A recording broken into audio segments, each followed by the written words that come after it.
رئال مادرید 2 سوسییداد 1. یه بازی خارج از خونه سخت که اتفاقاً با اشتباه داور دقیقه 30 و اخراج دین هویسن سخت‌تر هم شد برامون. نیمه اول مشخص کرد که بازی قراره چجوری پیش بره. رئال با گل امباپه جلو افتاد. تو دقیقه 12 کیلیان امباپه با یه حرکت خوب از عقب خط دفاع سوسییداد و پاس اشتباه مدافع سوسییداد گل اول رو به زیبایی زد. کیلیان امباپه‌ای که میشه گفت تو بهترین فرمشه و سرعتش واقعا دیوونه کننده است. اگه فضاگیرش بیاد ازش بهترین استفاده رو میکنه.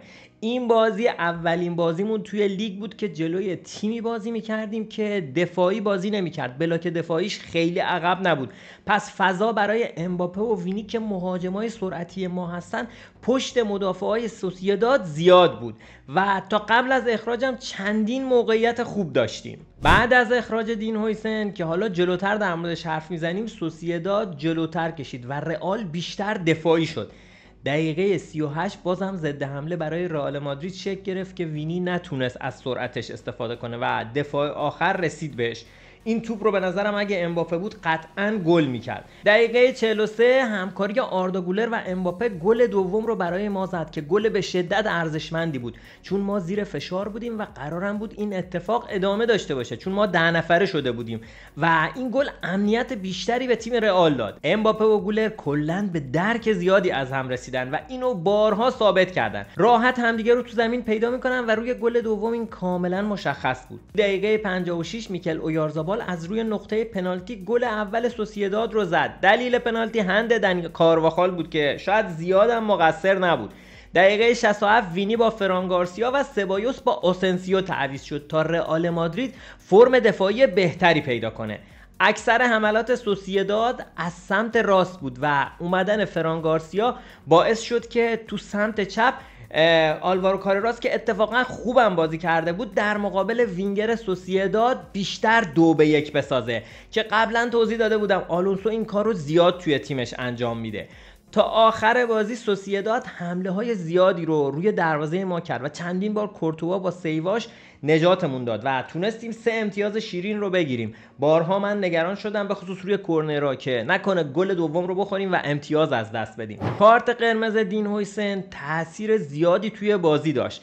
رئال مادرید مجبور شد با تکیه بر نظم دفاعی و کنترل فضا بازی کنه. رئال آلونسو نشون داده تو ضد حمله ها واقعا تیم خطرناکیه. فقط کافیه که توپ بیفته پشت دفاع حریف، چه خودمون سانت کنیم چه بزنیم زیرش و چه مدافع پاس اشتباه بده. مثل گل اول که امباپه دقیقاً عین یه یوز پلنگ پشت دفاع دوید و تک به تک شد با دروازه‌بان و توپو گلش کرد. این رئال نشون داده که دفاع کردن حتی تو شرایط بحرانی رو بهتر از رئال آنچلوتی بلده.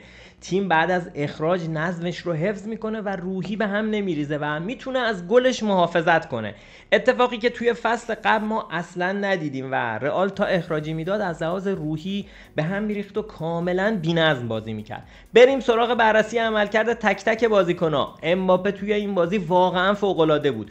گل زد، پاس گل داد و تو حملات خیلی فعال بود. هم سرعت، هم تکنیک، هم تصمیماتش واقعا توی بازی موثر بودن، در حدی که مارکا صفحه اولش تیتر بزرگ زد رهبر امباپه. 3 بار بازپسگیری توپ داشت، 10 تا دوئل برنده که بیشترین دوئل برنده بود، 7 دریبل از 7 دریبلش موفق بود و بهترین بازیکن زمین هم شد.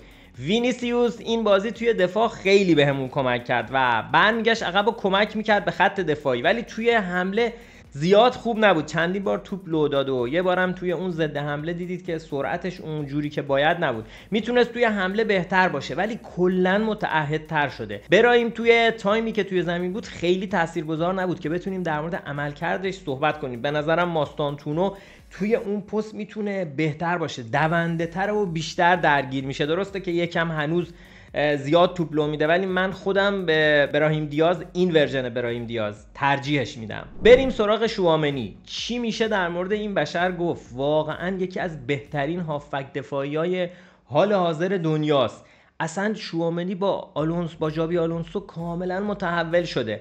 به نظرم بهترین هافک رئال توی این بازی بود، حتی شاید بهترین بازیکن کل بازی. وقتی که دین هویسن اخراج شد رفت توی دفاع وسط ولی بازم عالی بود. سبایوس هم توی پخش کردن توپ خوب بود ولی به نظرم یکم میتونست توی حملات بهتر باشه تا سوسییداد رو بیشتر تحت فشار بذاریم. کلا سبایوس توپ رو خوب میچرخونه ولی زیاد پاس ریسکی نمیده و ازش توقع دارم بیشتر تو کارهای دفاعی موفق باشه. گولر یه بازی خوب دیگه از خودش نشون داد. گلش که بی‌نظیر بود و تو کارهای دفاعی هم بد نبود و بازم نمره بالای 8 گرفت. یه نمره بالای 8 دیگه زیر نظر ژابی آلونسو. این بازیکن زیر نظر ژابی آلونسو واقعا احیا شده و هر بازی داره نشون میده که چقدر با اینکه سنش کمه میشه به این بازیکن اعتماد کرد. توی تیم ترکیه هم که تیم ملی ترکیه هم که فیکس ترکیبه. نظرتون در مورد آردا گولر چیه؟ به نظرتون با وجود این آردا گولر آماده و خلاق ما به یه هافبک خلاق دیگه هم احتیاج داریم یا نه؟ حتما نظرتون رو توی کامنت ها بگید. میلیتائو یه بازی عالی دیگه کرد. واقعا بازگشتش بعد مصدومیت منو شگفت زده کرده. فرم بدنیش عالیه و انگار نه انگار که مصدوم بود. کارواخال هم دقیقاً عین میلیتائو هم خوب بازی کرد هم توی درگیری‌ها عالی بود. فقط خطای هندش باعث شد که یکم از نمرش کم بشه که همونجوری که گفتم زیادم مقصر نبود چون در واقع دستش توی حالت افتادن بود. البته اون دستش نبود که دست تکیه‌گاه نبود. ولی خب میشه گفت زیاد توی هند مقصر نبود. بریم سراغ آلوارو کارراس که بازم یکی از بهترین بازیکن‌های رئال تو بازی دیروز بود. پرتحرک بود و تو سمت چپ که بیشتر حمله‌های سوسییداد چک می‌گرفت چندین بار سانتای بازیکن‌های سوسییداد رو بلاک کرد. در کل تحرکش و دوندگیش عالی بود.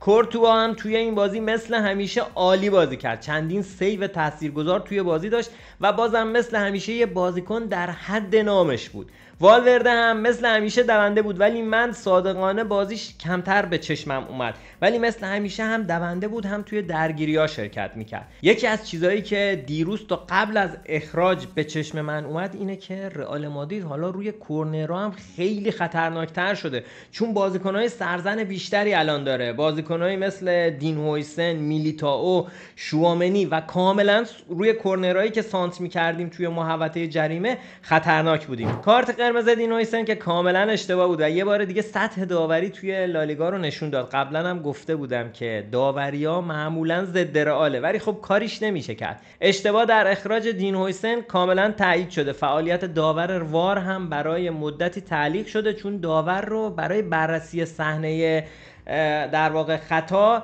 فرا نخونده. بچه‌ها رئال مادرید با 12 امتیاز صدر جدوله و آلونسو داره راهی رو که توی بایر لورکوزن رفت اینجا هم تکرار میکنه. یکم سرم به خاطر عرضه بازی FC26 شلوغه ولی سعی میکنم حتما براتون بازم ویدیو بذارم. منتظر ویدیوهای بعدی باشید. یادتون نره چنل رو برای حمایت از من هم که شده سابسکرایب کنید. دوستتون دارم و فعلا.